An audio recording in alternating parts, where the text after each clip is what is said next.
오늘 말씀 듣도록 하겠습니다. 제가 특별한 다른 말씀을 준비하지 않고 해오던 대로 말씀을 나누려고 합니다.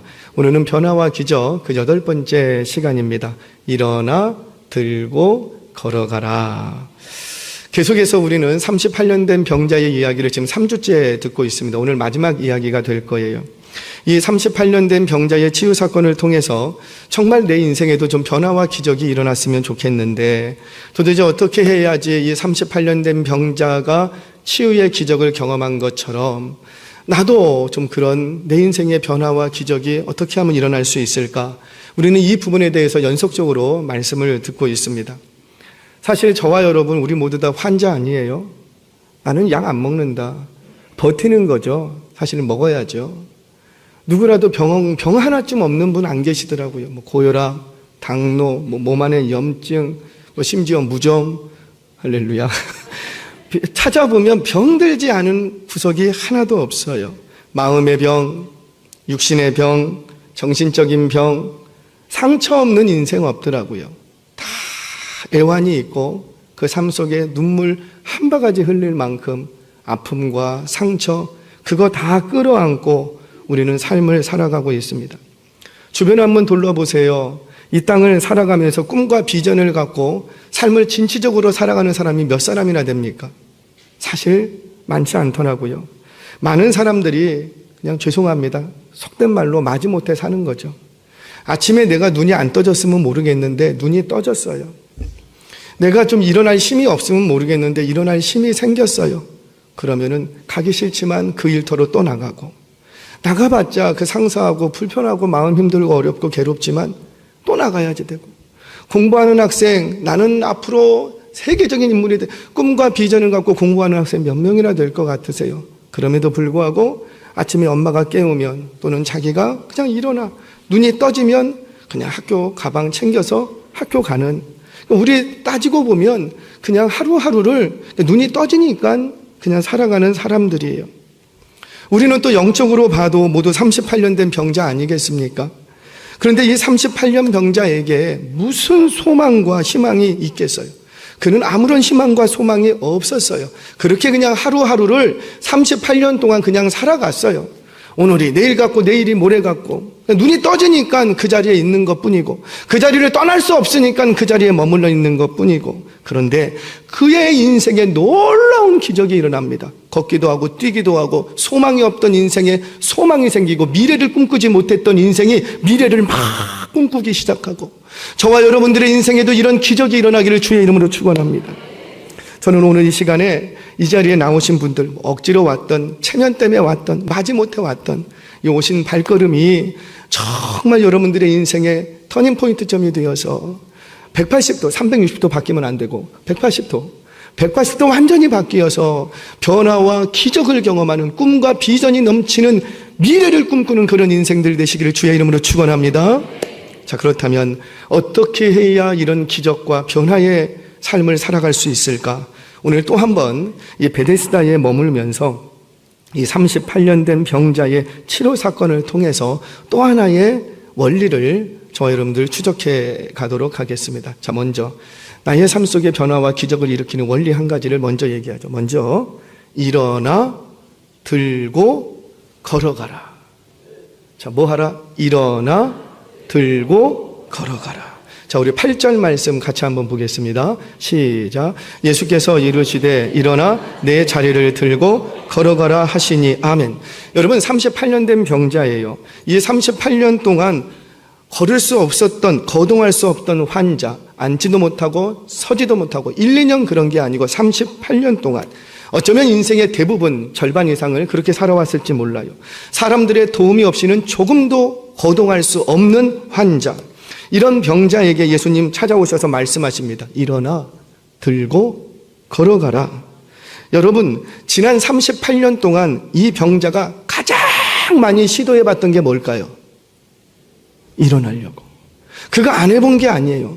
일어나려고 해봤고, 이 자리를 들고 가보려고 해봤고, 걸어보려고 해갖고 아무리 노력을 했지만 일어나려고 할 때마다 좌절하고, 자리를 들고 걸어가려고 할 때마다 실패하고 계속해서 실패하고 좌절하고 낙심했던 일이 뭐냐면 번번이 실패했다고요. 번번이. 그렇게 38년 동안이나 실패를 했어요. 그런데 예수님 또 찾아오셔서 이 병자에게 뭐라? 일어나 자리를 들고 걸어가라. 여러분, 이게 하나님의 역사더라고요. 우리 하나님은 여러분들한테 이상한 거 안 시켜요. 뭐 너 저 산 꼭대기에 올라가서 지리산에 올라가서 뭐 1000일 동안 지성으로 기도 이런 거 안 시켜요. 여러분들이 지금까지 해왔던 거 공부하는 학생에는 뭘? 공부해라. 직장을 나갔던 이에게는 뭐를 요청하시고? 하루만 더 직장 나가라. 너가 실패했던 그곳, 너가 못했던 그곳, 우리 하나님 이상한 거 시키지 않는다고요. 해왔던 그곳, 너 실패했었지? 그런데 한 번만 더 해볼래? 너 일어나려고 해봤지? 근데 좌절했지? 근데 얘야 한 번만 그거 한 번만 더 해볼래? 우리 예수님 오셔서 이상한 거 안 시켜요. 여러분 어디 신앙 공동체에 갔는데 그 목사님이 누가 이상한 거 시킨다 그러면 그거 이상한 거예요. 우리 기독교 신앙 아름다운 우리의 주님의 우리에게 요구하시는 것은 절대 우리에게 이상한 거 안 시킵니다. 뭘 시키시고? 해오던 거. 너 설거지 한 번만 더 해보겠니?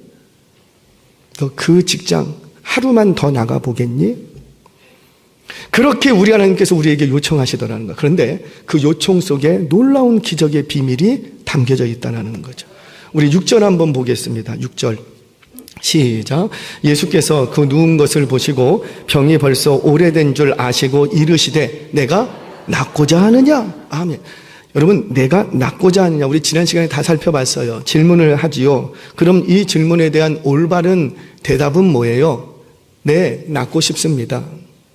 네, 나도 일어나고 싶습니다. 당신 능력이 있으시면 제발 나 좀 걷게 해 주세요. 뭐 이런 답변을 해야지 정상이에요. 그런데 이 병자의 답변은 뭐라? 7절 말씀 우리 같이 읽겠습니다. 시작.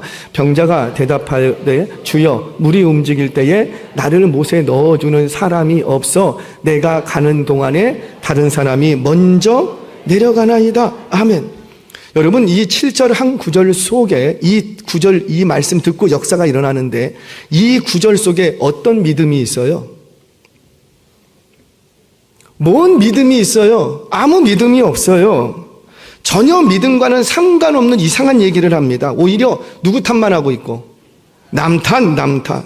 어떻게 들으면 원망 같고 어찌 들으면 불평 같고 당신 왜 이렇게 사십니까? 아이고 나를 도와주는 사람이 없어서. 당신 왜 어려워졌습니까? 아이고 우리 집이 가난해서. 당신 왜 이렇습니까? 우리 부모님이 배우지를 못해. 자꾸 누구 탓만 하고 있고 남 탓. 어떻게 들으면 그게 사실일지라도 그게 틀리지 않은 말인데 사실일지라도 그저 자신의 처지를 넋두리하는 그런 한마디밖에 하지는 않았어요. 그런데 우리 예수님이 말 같지 않은 말을 듣고 어떻게 하십니까? 일어나 내 자리를 들고 걸어가라. 오늘 이 시간 저와 여러분들에게 이 음성이 들려지는 은혜가 있기를 축원합니다. 이 음성만 들려지면 우리는 역사가 일어난다고요. 이 말에 38년 병자가 어떻게 하고 우리 9절 말씀 같이 한번 읽겠습니다. 시작. 그 사람이 곧 나아서 자리를 들고 걸어가니라. 이날은 안식일이니. 아멘. 일어나 들고 걸어가라. 이 말이 딱 들리자 이 38년 된 병자가 어떻게 한 거예요? 일어나 보려고 한 거예요. 에이 뭘 일어나 38년 동안 나도 다 해봤다고 나도. 그리고 안 일어나면 안 일어나는 거예요. 근데 일어나라고 하니까 어떻게 하고? 일어나 볼까? 자리를 들어볼까? 걸어가 볼까? 그거 여지껏 했던 거 한 번만 더 하라고. 한 번만 더 하라고. 우리 주님 이상한 거 시키지 않는다니까. 절대 이상한 거 시키면 그건 이상한 거예요. 이상한 거. 사랑하는 여러분, 정말로 예수님의 음성을 듣고 이 38년 된 병자는 자리에서 일어나 그 자리를 들고 걷기 시작합니다. 나중에 이것이 문제가 돼서 안식일 논쟁으로 들어가요. 오늘 거기까지 갈 거예요. 사랑하는 여러분, 우리는 믿습니다. 믿음이, 우리에게 믿음만 있으면, 겨자씨만한 믿음만 있어도 우리는 기적을 경험하게 될 줄로 우리는 믿습니다. 아멘이세요? 그러나 믿음이 없을지라도, 여러분들 안에 믿음이 없을지라도 순종만 해도 기적은 일어나는 거예요. 아멘이세요? 저는 사역의 현장, 우리는 교회니까 사역 얘기를 할게요. 제가 회사 차장이면 회사 얘기를 할 텐데 제가 교회니까 교회적으로 얘기하겠습니다. 사역의 현장에서 저는 기적 같은 부흥 많이 경험해 봤어요. 뭐 몇 개월 사이에 막 500명, 600명 확 부흥하는 경우, 1년 만에 30명 성도가 200명 성도로 확 부흥하고, 뭐 없던 이 중고등부 아이들이 막 10명, 20명 들이던 아이들이 1년 만에 막 100명, 200명으로 늘어나고. 여러분, 가는 곳마다 저는 사실 부흥을 많이 경험을 했어요. 그런데 그 부흥의 현장에서 가장 먼저 부딪혔던 문제 하나가 있습니다. 이 문제 해결 안 하면은 부흥이 안 일어나더라고요. 그게 뭔지 아세요? 의식의 문제였어요. 의식의 문제라는 거예요. 해봤다는 거예요. 우리도 할 만큼 해봤다라는 거예요. 그거 전도사님, 목사님, 그거 옛날에 우리 다 해봤습니다. 또는 사람이 없다라는 거예요. 옛날에는 할 만한 사람이 있었지만 지금은 할 만한 사람이 없습니다. 그 사람만 있으면 우리 다시 한번 해볼 텐데 사람이 없습니다. 또는 돈이 없습니다. 요즘 코로나 이후에 돈이 없습니다. 가정 경제는 무너지고 돈이 없습니다. 돈만 있으면 뭘 해볼 것 같은데 돈이 없어서 못합니다. 그런데 그렇게 다 해봤다고 해보고도 안 됐던 그곳에 사람이 없어서 돈이 없어서 주저앉았던 바로 그곳에서 부흥의 역사가 일어나더라는 거예요. 진짜 부흥의 역사는 다 있는데 부흥 안 일어나요. 다 있으면 다 까먹습니다. 없으니까 부흥이 일어나는 거예요. 한 달에요, 막 1000명씩 초청자들이 와요. 1000명씩. 한 달에 1000명씩. 그럼 이 공동체가 몇 명만 천만의 말씀이에요. 한 500명 되는 공동체. 1000명씩 와요, 1000명씩. 어떻게 이럴 수 있죠? 해보자는 거예요. 해보자는 거예요. 저하고는 안 해봤잖아요. 그러니 나하고 한번 해보자는 거예요. 그런데 그 말에 그저 순종하는 그분들을 통해서 그 공동체의 역사가 일어나더라는 거죠. 여러분, 자녀들이 언제부터 곁길로 가고 자녀들의 인생이 언제부터 망가지죠? 부모의 말을 안 들을 때. 죄송해요, 자녀 여러분. 부모의 말을 안 들어. 부모의 말을 들을 때는 아무 문제 없습니다. 먹어라, 입어라, 학교 가라, 와라, 가라. 부모의 말이 그게 뭐 진리인지 아닌지, 그 말이 맞는지 안 맞는지 상관없어. 부모의 말이라면 그냥 순종하면 아무 문제 없어요. 물론 순종한다고 성공하지는 않아요. 순종한다고 성공하지는 않을지라도 최소한 실패는 줄일 수 있습니다. 왜요? 이미 그 말했던 분이 다 살아봤기 때문에. 그래서 많은 실패를 줄일 수 있어요. 그런데 자녀들의 인생이 언제부터 어려워지냐면 말을 안 들어. 사랑하는 여러분, 믿음이 좀 없을지라도, 좀 믿음이 연약할지라도 순종만 해도 그곳에 기적이 일어나는 줄 믿으시기 바랍니다. 자, 정말 그런가 우리 성경을 통해서 확인해 봐야 되겠지요. 자, 누가복음 5장을 보면 베드로가 예수님을 만나는 장면이 기록이 되어 있어요. 베드로는 밤이 새도록 그물을 내렸습니다. 그런데 한 마리도 못 잡았어요. 여러분, 베드로는 어부예요. 갈릴리는 호수예요. 이게 무슨 바다라면 이해가 가. 대서양이라면 이해가 가는데 이거는 한계가 있는, 배 타고 조금만 나가면 거기가 끝이에요. 호수라고요, 호수. 이 호수에서 먹고 자고 자기의 놀이터가 베드로예요. 그러면 이 호수에서 어디에 몇 시에 어디다가 그물을 내리면 고기가 있다 없다 알아요, 몰라요? 어떻게 알아요? 제가 부산에서 있었어요. 새벽 예배를 마치면 사택에 있는데 사택이 철문으로 되어 있었거든요. 아파트 철문. 그러면 사택에 새벽에 이렇게 가면은 검정 비누로가 문고리에 걸려 있어요. 근데 거기서 뭐가 막 기어 나와. 돌문어.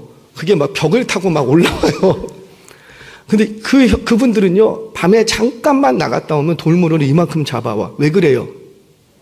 어디 가면 있는지를 알아. 신기하더라고요. 어디 가면 있는지 그거 딱 펼치면 거기 딱 있어요. 잡아와요. 그래요. 베드로는 어부라고요. 낚시꾼도 아니고 어부. 어디에 그물 내리면 물고기가 있는지 알아요. 밤새도록 그물을 내렸대요. 보통 밤새도록 그물을 내리면 8분에서 한 10번 정도 그물을 내렸다 올렸다 할 수가 있습니다. 그냥 막 이렇게 취급하고 하는 게 아니고 내리는데 시간 걸리고 풀어놨다가 걷어올리는데 시간 걸리고, 그래서 밤새도록 하면 8번에서 한 10번 정도 이 그물질을 할 수가 있어요. 근데 그렇게 그물질을 했는데 물고기를 잡았다 못 잡았다? 못 잡았다. 몇 마리나 못 잡았다. 나는 그게 더 신기해. 아니 어떻게 낚시하는 것도 아니고 그물 던졌는데 어떻게 밤새도록 한 마리를 못 잡아? 그럼 어부지 그만둬야지. 어떻게 한 마리로, 이건 뭐예요? 하나님이 못 잡게 한 거지. 그물로 들어가려는 물고기 막 모가지 잡아대는 것 같고 못 들어가게 하고 못 들어가게 하고. 자, 그때 예수님 찾아오셨습니다. 목수의 아들 예수님께서 어부에게 요청합니다. 깊은 데로 가서 그물을 내려라. 여러분, 깊은 데로 가면 어디로 가야 돼요? 예수님은 말씀하시기를 이상한 거 안 시킨다고 그랬죠. 어부니까 뭘 시키고? 그래요, 그물지. 네가 잘하는 거 그거. 그물을 내려라, 깊은 데로 가서. 그런데 깊은 데가 어딘지는 얘기 안 해줬어요. 그 선택지는 누가 하는 거고? 그렇죠, 베드로 자기가 하는 거예요. 자신의 지식과 경험과 감동을 따라서 내리는 거예요. 그렇게 그물을 내렸습니다. 내렸더니 이번에는 어떤 역사가 벌어지고, 우리 누가복음 5장 5절에서 6절 말씀 같이 읽겠습니다. 시작. 시몬이 대답하여 이르되 선생님, 우리들이 밤이 새도록 수고하였으되 잡은 것이 없지만은 말씀에 의지하여 내가 그물을 내리리이다 하고, 그렇게 하니 고기를 잡은 것이 심이 많아 그물이 찢어지는지라. 아니 어떻게 찢어질 수 있죠? 찢어질 정도로 어떻게 그물이, 물고기가 많이 잡히죠? 누가 지금 거기다 집어넣는 거예요? 다른 데 가려고 하는 물고기가 야 여기로 들어가, 여기로 들어가. 누가 하시는 거예요? 자, 여러분 기억하세요. 이게 원리라는 거예요. 그물은 누가 내리고? 내가. 어디다 내리고? 누구의 선택에 따라서. 그렇죠. 기도하고 말씀에 나중에 말씀에 의지해 그물을 내리면 돼요. 근데 그 그물에 물고기를 채우는 건 누가 하시는 거고? 그렇죠. 이게 우리 인생의 성공의 비밀이기도 하고 원리라는 거예요. 자, 여하튼 간에 그렇게 그물을 내립니다. 근데 기적이 일어나는데 어떻게 기적이 일어나는가 봤더니 베드로가 고백하기를 말씀에 의지하여 그물을 내리리이다. 자, 여기서 말씀에 의지했다라는 말은 말씀을 믿었다 이런 뜻이 아니라고요. 자신이 그물을 내리면 엄청나게 물고기가 많이 잡힐 거야 믿고 내린 게 아니었어요. 그냥 뭐 때문에?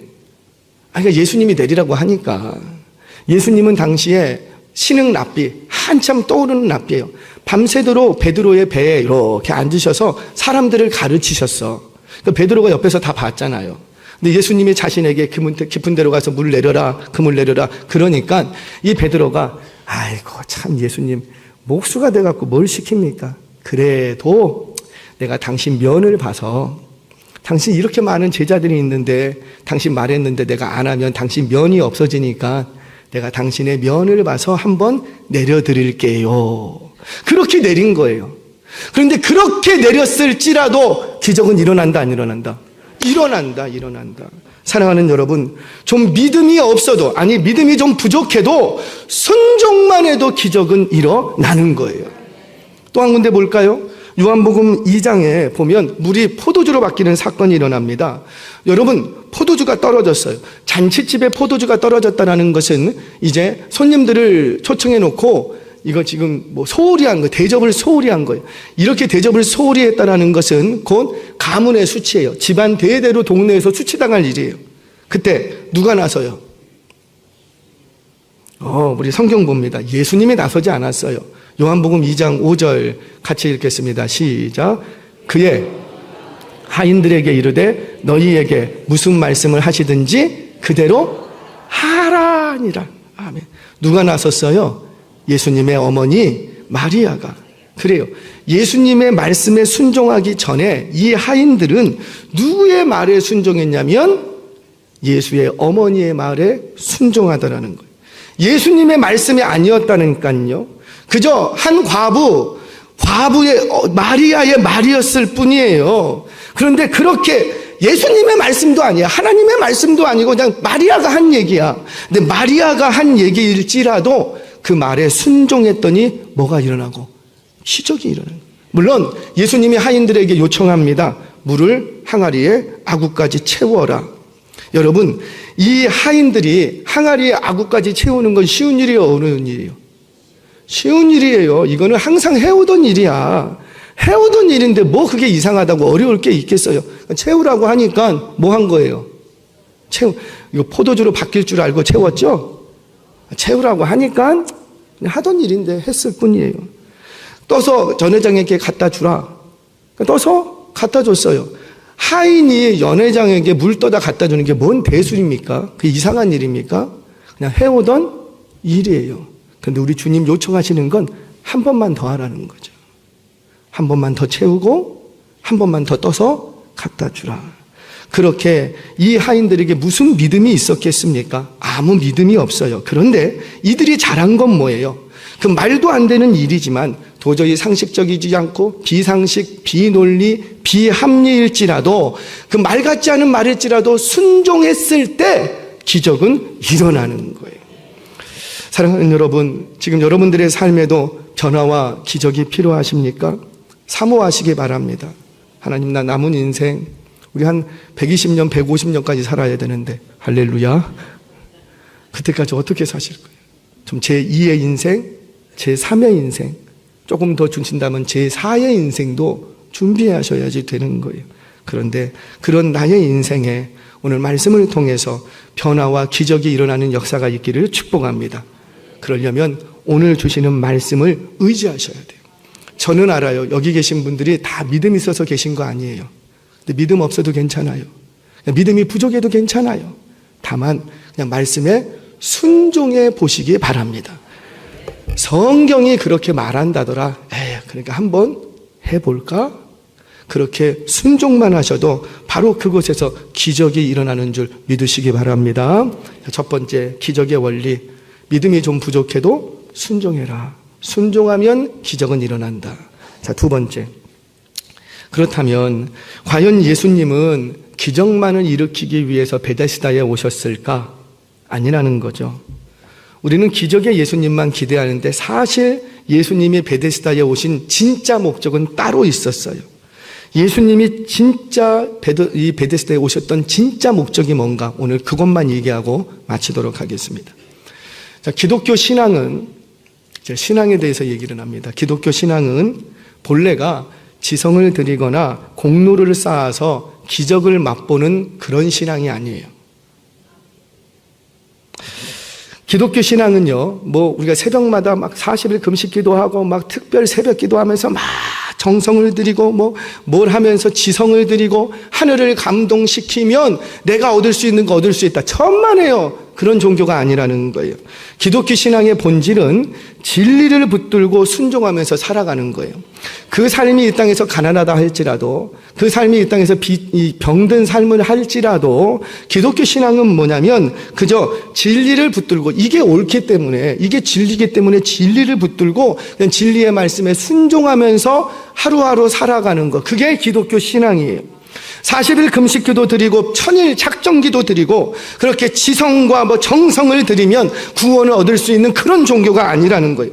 물론 그렇게 기도하고 그렇게 경건 생활을 훈련하면 분명 나에게 유익된 것들이 있어요. 그러나 그런 것으로 내가 뭔가 얻을 수 있는 것을 얻어내고 심지어 영생과 구원도 내가 얻을 수 있다고 생각하신다면 그건 오해한 거예요. 그건 기독교 신앙이 아니에요. 기독교 신앙은 하나님의 아들 예수 그리스도께서 십자가에서 죽으심으로 내 죄를 대속하여 대속 제물로 죽으셨다는 것을 믿고 그 죽으셨던 그 자리에 예수와 함께 나도 죽고 그 죽으심에서 부활하신 예수님과 함께 나도 다시 사는 거듭남의 역사를 경험한 사람들이 믿음이라는 거죠. 그 거듭남을 통해서 영생과 구원을 얻는 종교가 기독교예요. 그러니까 2000년 전 십자가의 역사적인 그 사건을 오늘 나의 죽음의 사건으로 받아들이는, 믿는 그 믿음으로 구원을 얻는 종교라는 거예요. 그래서 기독교는요, 뭘 얻어내고 뭘 채워가고 그런 종교가 아니라 구원의 종교라고 합니다. 구원의 종교. 뭔가 세상에서 부족한 것들을 채워주는, 뭔가 물 떠놓고 막 뭐를 하면은 내가 좀 부족한 거 있는데 그거 채워주세요. 그렇게 해서 얻어내는 그런 종교가 아니라는 거예요. 뭔가 내 필요한 것들이 있어서 채워주는 또는 얻어내는 종교가 아니라, 믿음이라는 것도, 저 사람 참 믿음이 좋아, 저 믿음이 있어. 이 믿음이라는 것도 우리가 인생을 살아가면서 겪어야 될 고난들이 있는데 우환질고들이 왜 없어요? 근데 그 믿음을 갖고 있으니까 나는 우환질고를 당하지 않아. 부적처럼 생각하시면 안 된다는 거예요. 믿음이 있어도 IMF 당해요, 안 당해요? 당해요. 믿음이 아주 신실해도 코로나 걸려야 안 걸려? 걸려요. 믿음이 아무리 있어도 교통사고 당해요, 안 당해요? 당해요. 암병에 걸려요, 안 걸려요? 걸려요. 물론 하나님께서 특별한 은혜를 주셔서 피해가기도 하시고 그 병에서 건져주시기도 하지만 그거는 특별한 경우. 특별한 경우를 일반 보편화하지 마세요. 그게 신앙의 굉장히 중요한 위험성입니다. 특별한 것을 일반 보편화 시키시면 안 돼요. 그러니까 우리에게 있는 믿음이라는 것은 내가 믿음을 가짐으로 우환질고를 피할 수 있는 부적처럼 생각하시면 안 되는 거예요. 기독교는요, 믿음으로 영생을 얻는 생명의 종교예요. 믿음으로 영생을 얻는. 그런데 자꾸 기독교를 세상 종교처럼 생각하는 경향이 있어. 예수님 믿으면 복 받는다? 죄송해요. 속지 마세요. 예수님 믿으면 무슨 복을 받아요? 아니에요. 예수 잘 믿으면 여러분들이 생각하는 것처럼 세상에서 복 받지 않아요. 저는 예수 잘 믿는데 가난하고 궁핍하고 질병 가운데 허덕이시는 분들 많이 봤어요. 예수 잘 믿었는데 아침에 출근하다가 교통사 가서 갑자기 소천하시는 분들 많이 봤어요. 예수 잘 믿었는데 암병에 걸려서 갑자기 막 전이가 일어나고 엊그저께까지 얼굴 봤는데 갑자기 소천하시는 분들도 봤어요. 여러분, 예수 잘 믿으면 여러분들이 생각하는 것처럼 세상에서 복 받지 않아요. 그건 세상 종교가 하는 얘기죠. 지성 잘 드리면 복 받는다. 물 떠놓고 아침마다 정화수 떠놓고 하면 복 받는다. 탑을 몇 바퀴 돌면 복 받는다. 좀 고상한 말로 기독교는 현세적인 종교를 추구하지 않습니다. 이 땅을 살아가는 동안에 내가 뭔가 필요한 것이 있는데 하나님을 이렇게 기쁘게 해드리면 그거 공급받을 수 있는 공급처, 또는 내가 이루고 싶은 욕망이 있는데 꿈이 있는데 이거 내 힘으로 어떻게 좀 어려워. 근데 예수님 능력 많다고 하시니 그 능력 좀 끌어와서 내 문제 해결하고자 하는 해결자, 그 정도로 생각하시면 안 돼요. 물론 이런 것도 있지만 그게 본질이 아니라는 거죠. 그건 기독교 신앙이 아니에요. 그거를 기복신앙이라고 합니다. 그리고 기독교의 세속화 이렇게 얘기를 하는 거예요. 기독교 신앙은 기억하세요. 안식하는 종교예요. 다시요. 기독교 신앙은 뭐 하는 종교라고요? 안식하는 종교. 그러니까 내가 신앙에 있다라는 건 뭐가 있어야 되는 거예요? 그렇죠. 안식이 있어야 돼요. 안식이. 세상 그 어디에도 안식이 없었는데 예수님을 만나고 나니 안식과 평안이 생겼어요. 이걸 넓은 의미로 구원이라고 말하고요, 영생이라고 말해요. 그러니까 내가 구원을 얻었나 안 얻었나 딱 보시려면 스스로 점검할 수 있는 점검지가 있어요. 그게 뭐라? 내 안에 안식이 있는가 없는가? 그거 보라는 거죠. 그거. 그래서 신앙심이 깊다고 말할 때는, 저분 참 신앙심이 깊어 라고 말할 때는 주일 예배 한 번도 안 빠졌더니 부자가 되고 기도 많이 했더니 회사가 잘 되고, 물론 그런 일이 있을 수도 있어요. 그러나 그것으로 신앙을 논하지 않고 예수 안에서 참된 평안을 누리고 계십니까? 그걸로 점검해야 된다는 거죠. 이런 거예요. 교회를 열심히 다녔는데 안식이 없어. 그러면 죄송해요. 아직 신앙 없는 거예요. 또는 신앙이 너무 어린 거예요. 장성하지 못한 거예요. 사랑하는 여러분, 오늘은 주일입니다. 안식일이 주일로 바뀌었어요. 예수님께서 십자가에서 죽으시고 3일 만에 부활하셔서 부활하신 날이 바로 일요일이라고 불리우는 주일입니다. 그래서 개신교는 더 이상 토요일이라고 불리우는 안식일을 지키지 않고 일요일이라고 불리우는 주일을 우리는 지키고 있어요. 그래서 안식일을 기억하여 거룩히 지키라라는 이 구약의 말씀은 예수님 안에서 일요일이라고 불리는 주일을 거룩히 지키라라는 말씀으로 바뀌게 됩니다. 그러면 왜 주일을 거룩히 지켜야 하는 거예요? 우리 지금 다 주일 거룩히 지키려고 여기 모였는데 왜 주일을 거룩히 지키려고 그렇게 애를 쓰십니까?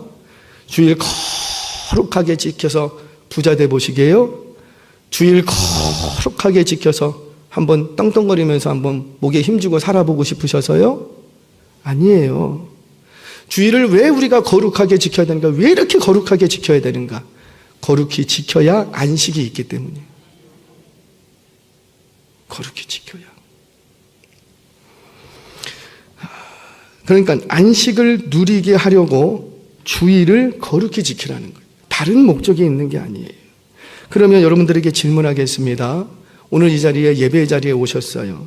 주일을 지키시기 위해서 오셨어요. 그러면 주일을 지키시고 계신데 안식하십니까? 하나, 둘, 셋. 주일을 거룩히 지키는 것은 예배하는 것으로부터 시작이 됩니다. 그럼 오늘 예배를 드리면서 우리는 안식하고 있습니까? 오늘 38년 된 병자를 치유하신 사건은 안식일에 일어난 사건이었죠. 즉 예수님은 다른 날 얼마든지 치료하실 수가 있었다고요. 38년 동안 병자로 지내왔는데 하루도 병자로 지낸다고 해서 그의 인생이 달라질 게 뭐가 있겠냐고요. 그러니까 굳이 우리 예수님 능력 많으신데 꼭 오늘 이 안식일 날 꼭 오늘 치료하지 않아도 돼. 이분이 뭐 저 땅 끝에 있어도 우리 예수님 얼마든지 치료하실 수 있다고요. 내일 치료해도 상관없고 모레 치료해도 상관없고 죽은 자를 살리시는 분인데 뭐 그깟 어려울 게 있겠어요. 그럼에도 불구하고 우리 예수님은 의도적으로 이 안식일을 택해서 안식일 율법을 범하면서까지 이 안식일 날 이 병자를 치료하십니다. 자, 예수님께서 38년 된 병자를 치료하시면서 뭐라고 말씀하셨냐면 일어나 들고 걸어가라 말씀하셨죠. 이게 문제가 됐던 거예요. 이게. 이날은 안식일인데 안식일 율법에는 몇 메타 이상은 걸어가면 안 되고 짐을 들고 이동하면 안 되는 율법이 있어요. 이 율법에 반하는 명령을 예수님이 내렸기 때문에 이것이 바로 안식일 논쟁으로 이제 번지게 됩니다. 자, 안식일 율법을 조금 설명해 드릴게요. 유대인들은 10계명의 네 번째 계명 안식일을 기억하여 거룩히 지키라 이 계명을 지키기 위해서 하나님께서 말씀하시지도 않은 39가지의 법을 추가로 더 만들어서 이걸 지키게 가르쳤어요. 그러니까 이 39가지의 명령을 지키면 안식일을 지키는 것이다. 이렇게 가르쳤던 거지요. 자, 예를 들자면 안식일에는 몇 메타 이상 걸어가면 안 되고 물건을 들고 다녀서는 안 되고 불을 켜거나 불을 꺼서는 안 되고 손으로 배고프다고 땅콩을 까불러서 먹어도 안 되고 호두를 먹다고 그냥 망치로 두들겨 갖고 먹어도 안 되는 거예요. 왜? 이게 다 뭐니까? 일. 그래서 이런 법령들을 추가적으로 만들어내서 이 39가지의 법을 지키는 것이 안식일을 거룩히 지키는 것이다. 이렇게 가르쳤던 거지요. 지금도 유대인들은 안식일이 되면 집안에 불을 켜거나 끄지도 않아요. 제가 아시는 목사님이 미국에서 공부를 했는데 그 공부하는 룸메이트 하나가 이제 친구 하나가 유대인 청년이 있어요. 옆집에 바로 이제 기숙사 옆에 살아. 근데 옆에 사는데 끈으로 종을 해갖고 옆집에 연결을 해놨어요. 이 안식일, 이 유대인 청년은 안식일이 딱 되면 오후 6시가 딱 지나면 자리에 딱 누워. 그런데 마침 딱 누웠는데 깜빡하고 가스레인지 불은 안 끈 거예요. 그럼 어떻게 해야 돼요? 일어나서 끄고 누우면 되잖아. 그런데 여기에 끈이 있어. 침대에. 끈을 딱 잡아당겨요. 그러니까 요거 조금 잡아당기는 건 일이 아니라는 거죠. 딱 잡아당기면 옆집에 그 목사님 방에 딸랑딸랑딸랑 소리가 나. 그러면 이분이 와. 친구야, 무슨 일이냐? 가스레인지 불 좀 꺼줘. 지금도 그렇게 지키고 있어요. 지금도. 혹시 여러분들 이스라엘에 혹시 여행을 갈 일이 있으면 절대 안식일 날 아무 엘리베이터 타면 안 돼요. 그 유대인들이 타는 전용 엘리베이터가 있고 이방인이 타는 엘리베이터가 따로 있어요. 만약에 이 호텔이 한 100층짜리 호텔이다. 그러면은 안식일이 딱 되면 유대인들이 타는 엘리베이터에는 모든 층마다 불이 다 들어와 있어요. 그럼 100층부터 내려옵니다. 매 층 서야 돼. 언제 1층에 도착할지 몰라. 왜요? 버튼을 누르는 것이 일이라는 거예요. 이 버튼을 누르는 순간 우리는 안식일을 지키지 못했다. 이렇게 생각하기 때문에 그래요. 그러니까 하나님께서 주신 율법 하나가 있는데 뭐였냐면 안식일을 기억하여 거룩히 지키라.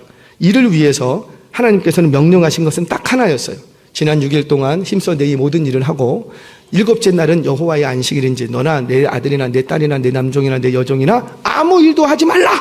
그러니까 아무 일도 하지 않는 게 주일을 거룩하게 지키는 것으로 오해했던 거죠. 그래서 아무 일도 하지 않기 위해서 여러 가지 하지 말아야 될 것들을 만들었고, 이것도 하지 말고 저것도 하지 말고 이것도 하지 말고 저것도 하지 말고. 그래서 육체적으로 아무 일도 하지 않으면 그게 안식이라고 생각했고, 육체적으로 아무것도 안 하면 그게 거룩히 주일을 지키는 것으로 생각했어요. 자, 이제부터 안식일을 주일로 바꾸겠습니다. 여러분, 우리가 주일에 아무 일도 하지 않나요? 다 해요. 우리 찬양대도 일찍부터 자동차 끌고 와갖고 막 다 찬양 연습하고, 방송실, 식당에서요 새벽부터 여러분들 밥 먹이려고, 할렐루야, 새벽부터 일하고 계세요. 일하고. 그러면 주일날 그렇게 일하면 안식일을, 주일을 거룩히 지키는 게 아니에요? 아니라는 거죠. 아니라는 거죠. 그러니까 성경이 말하는 아무 일도 하지 말라라는 말은 단지 육체적으로 꼼짝 마, 너 아무것도 하지 마, 그런 의미가 아니었다라는 거예요. 그래서 참된 안식은 주일날 아무것도 하지 말라 여기에 있는 게 아니었다라는 거죠. 그러면 질문합니다. 왜 우리 하나님께서는 주일이면 아무 일도 하지 말라고 왜 말씀하셨을까요? 이런 거예요. 자꾸 세상적인 일 때문에 마음이 세상에 뺏겨. 자꾸 세상에 마음이 가 있으면요, 여러분, 세상 속에서는 안식을 누리지 못합니다. 세상에 내 마음이 가 있으면은 어디서도 평강을 누릴 수가 없어요. 돈을 많이 벌면 안식합니까? 돈이 많으니까 어때요? 누가 내 돈을 훔쳐갈까? 돈을 어떻게 지켜야 하나? 또는 어떻게 이 돈을 불려야 하나? 돈을 어디에 어떻게 써야 하나? 마음에 쉼이 없어. 박사가 되면 안식합니까? 박사는 박사 받으신 분들께 PhD라고 합니다. PhD는 박사들끼리 그런 얘기예요. PhD, 피 터지게 헤드 데미지. 그러니까 한쪽으로만 머리에 데미지를 입은 사람이 박사예요. 박사하고 얘기하면 말이 안 통해. 왜냐면 그분은 뭐만 하니까. 한쪽으로만. 여러분, 박사가 되면 안식합니까? 아니에요. 박사가 되면은요, 특징이 생겨요. 내가 모르는 걸 저 사람이 알고 있을까? 그거부터 따지는 거예요. 내가 모르는 걸 혹시 저 사람이 알고 있으면 어떡하지? 그렇게 하면 사람을 만나게 돼요. 안식 없어요. 참된 안식은 분주하고 복잡한 세상에서 마음을 떼어내어 하나님께로 가져갈 때 안식하는 거예요. 그래서 아무 일도 하지 말라고 하는 거예요. 그 일을 하면서 너의 마음이 세상으로 치닫는데, 지금 이 시간에도 핸드폰 보면서 문자 오는 거, 거래처 오는 거, 지금도 예배 시간을 그거 보고 있어. 그리고 무슨 안식을 구해요? 다 꺼. 할렐루야. 주여. 지금도 핸드폰 보면서 문자 오는 거, 거래처 오는 거, 친구들 문자 오는 거, 그거 다 보면서 우리는 예배 자리에 있다고 하면서 주일이라고 하면서 여전히 마음은 어디가 있고, 세상 어제까지 일했던 그곳, 아직도 내 마음은 거기가 있는 거예요. 그런 곳에는 참된 안식 없어요. 아무리 교회 안에 아침부터 저녁까지 앉아 있어도 그런 곳에는 거룩함이 없어요. 안식이라고는 없는 거예요. 그러니 참된 안식은 예수님 안에서만 누릴 수가 있습니다. 예수께로 나아가 복을 받는 게 아니라 예수 안에 있는 복을 누리는 게 안식이에요. 여러분, 창세기로 한번 넘어가 볼까요? 안식일을 일곱째 날, 왜 일곱째 날 안식하라 그래요? 첫째 날 일했어, 둘째 날 일했어, 셋째 날 일했어, 여섯째 날 일했어. 여섯째 날 남자와 여자 인류를 창조했어. 그리고 뭐 하라? 안식하라. 왜 일도 안 하는 사람을 쉬게 만들어요? 여기서 안식이라는 건 하나님이 다 이루어 놓으신 것을 너가 누려라. 오늘은 우리는 복 받으러 왔다는 게 아니라 예수 안으로 들어가서 예수님 안에 있는 복을 누리는 날이라고요. 그래야 안식이 있지. 근데 여전히 예배의 자리에 있는데도, 오늘 예배 마치면 빨리 사람 만나러 가야 되는데, 또 어디 가야 되는데, 이미 마음은 아직도 세상에 가 있는 거예요. 아브라함에게 말씀하십니다. 아브라함을 갈대아 우르에서 불러내시고 우리 하나님이 복을 주시면서 말씀하시는데, 야 아브라함아 복 받아라 이렇게 말해요? 성경을 보세요. 그렇게 말 안 해요. 너는 복이라. 너는 복이 될지라. 무슨 말이에요? 너 안에 이미 복이 있다. 왜? 지금 아브라함이 누구와 함께 하니까? 그렇죠. 하나님과 함께 하기 때문에 너는 복이 있다. 그러니 이제 너는 복이다. 그러니까 그 복을 누려라. 그리고 그 복을 즐겨라. 그리고 그 복을 흘려보내라. 나누라. 그날이 주일이라고요. 그날이. 주일이 됐음에도 여전히 자기만을 위한 삶을 살고 있다면 죄송해요. 그곳에는 안식이 없어요. 38년 된 병자를 안식일에 치료해 주시는 것은 바로 이걸 보여주기 위해서였다라는 거죠. 지난 38년 동안 숱하게 안식일을 지켰어요. 이 38년 된 병자는 꼼짝마 뭘 하고 싶어도 할 수가 없어. 그래서 안식일만 되면 꼼짝마야 꼼짝마. 그렇게 안식일을 철저히 지켰어요. 그런데 그곳에 안식이 있었는가? 없었답니다. 없었답니다. 그런데 그 안식 없는 그곳에 우리 예수님은 찾아오셔서 그를 참되게 안식해 주시는 거예요. 주일 예배 드렸어요. 드렸지만 쉼이 없어. 안식을 못해. 왜? 주일이 되어도 여전히 세상 생각 때문에 자식 걱정, 돈 걱정, 진로 걱정, 거래처 걱정, 이달에 카드값 어떻게 메꿀까? 병원비 걱정, 아이 학원비는 어떻게 해야 되나? 그 일주일 동안 끌어안고 있었던 그 문제를 내려놓지 못하니 아무리 예배를 드려도 주일이 돼도 안식이 있어요, 없어요? 없는 거예요. 사랑하는 여러분, 진정한 안식은 예수님을 만나고 예수님 안에서 평강을 누리는 거예요. 그거 하려고 우리는 주일을 거룩히 지키는 거예요. 그래서 우리 주님이 제발로 아무것도 하지 말라라고 말씀하셨던 거예요. 사랑하는 여러분, 기억하세요. 오늘 우리는 복 받으러 온 게 아니고 예수 안에 있는 복을 누리는 날이에요. 복은 영생의 복이에요. 예수님 안에 있으면 평강이 있습니다. 나의 인생은 여전히 폭풍 한가운데 비바람치는 그 호수 위를 달려가고 있지만 여전히 내가 예수 믿는다고 해서 풍랑이 멈췄는가? 아니고 여전히 우리는 예배를 마치면 여전히 또 세상 속에서 풍랑이는 바다를 항해해야 될 거예요. 그런데 예수님 내 인생의 배에 들어오시면, 내가 예수님 안에 들어가면 그곳에 참된 안식이 있고 평강이 있는 줄 믿으시기를 바랍니다. 참된 안식과 평강을 얻으면 물질이 좀 부족해도, 건강이 좀 나빠도, 우리 아이가 좀 공부를 못해도, 내 남편이 돈을 좀 못 벌어와도 괜찮은 거예요. 왜? 내 마음이 불편하지가 않아. 아무리 반지하 단칸방 3평짜리 피해서 막 비가 떨어지는 그런 집에 살고 있어도 내 마음만 불편하지 않으면 괜찮은 거 아니에요? 저와 여러분들 그런 안식과 평안이 예수님 안에 있음을 믿으시기를 바랍니다. 한 가지 말씀만 드리고 마치겠습니다. 저는 외할머니 신앙이에요. 저희 외할머니는 소학교도 못 나오셨어요. 그렇게 신앙생활 잘하고 예수 한 분 믿고 살아오셨는데 권사님이 못 되셨어요. 왜냐하면 글을 모르셨어요. 성경책 찬송가를 찬송 부르면서 글을 읽기 시작했어요. 읽을 줄은 아는데 쓸 줄은 몰랐어요. 그래서 집사님으로 계시다가 소천하셨어요. 시집 가셔서 딸 셋을 낳고 할아버지가 돌아가셨습니다. 그러니까 집에서 시댁에서 아들 못 낳았다고 너 친정 가라. 그래서 딸 셋을 들쳐 있고 친정으로 쫓겨나시피 해서 친정에 왔어요.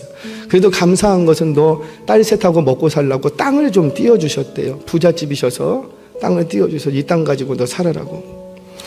그렇게 친정으로 쫓겨오셔서 세 딸을 키우는데 사실은 그 당시에 과부가 여자로서 할 수 있는 일이 별로 없대요. 자기가 논밭에 가서 일할 수 있는 것도 아니고 끽해야 설거지나 하고 품팔이 하고 그 정도인데 또 할머니는 또 그런 것도 못 하셨어요.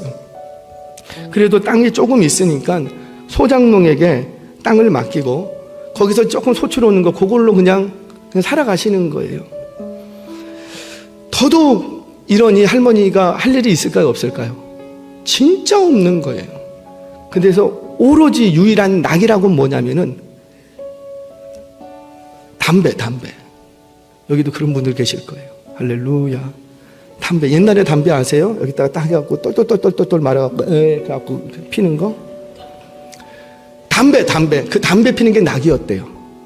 그냥 할 일이 없으니까 아침에 눈을 뜨면 담배 주워다가 담배 이렇게 피고 바깥에 멍하니 보다가 누가 사람들 모여있으면 거기 가갖고 기웃거리고, 저녁이 되면 투전판이 있었대요, 시골에. 그럼 거기 가서 그 노름하는 게 그렇게 재밌었는지 거기 가서 구경하고, 그러다가 날 어두워지면 집에 와서 자고, 아침에 눈을 뜨면 또 뭐하고 또 담배 피고, 그리고 이렇게 기웃거리고, 투전판에 가서 기웃거리고 또 자고, 그리고 아침에 눈 뜨면 또 뭐하고 또 담배 피고. 이게 하루 일과예요. 무슨 낙이 있겠어요? 마음이 너무 공허하고 허무하고 아무런 낙이 없는 거예요. 그때 친구 한 분이 야, 우리 그러지 말고 저기 산 고개 2개만 넘어가면 재밌는 데 있더라. 그 은혜교회라고 있는데 한번 가볼래? 그쪽으로 갔어요. 산 2개. 고개 2개를 넘어가야 되니까는 이 할머니가 뭘부터 준비하고? 담배.